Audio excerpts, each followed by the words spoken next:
vraiment déplacer une grosse pointure comme vous, ça montre que nous ne sommes pas passés inaperçus. Et pour moi, c'est déjà un premier signe d'un bilan satisfaisant. Si notre œuvre était restée cachée, vous ne seriez certainement pas venus. Et comme les autres, dans ce sillage, nous avons l'impression que nous avons marqué les esprits. Et parmi ces esprits, les émissions les plus courues dans la capitale. Non seulement je vous félicite, mais je vous remercie aussi. Et c'est un sentiment de gratitude que partagent tous les enfants, tous les coureurs, les sportifs, les cyclistes, les amoureux du vélo qui se sont rapprochés de nos compétitions de cette saison.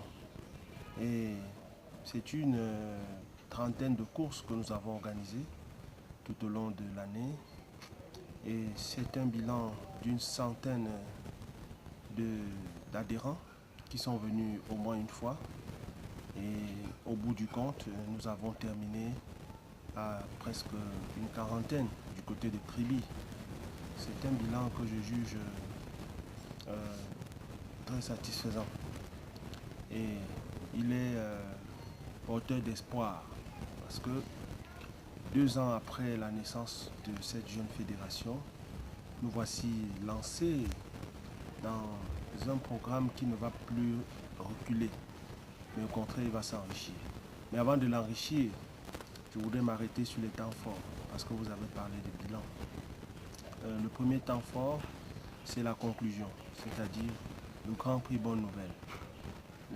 En l'organisant pour la 4e édition à Kribi, nous relevons un défi où personne ne nous donnait gagnant, parce que nous le faisons hors de Yaoundé.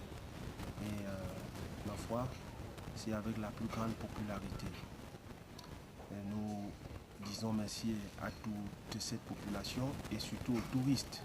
Ça nous donne envie de créer la FENA Vélo de Kribi. Nous allons mettre les vélos à la disposition des touristes pour qu'ils puissent non seulement découvrir la ville, mais tous les sites touristiques de Kribi et de ses environs. Et ça leur apporte aussi un agrément sportif et biologique.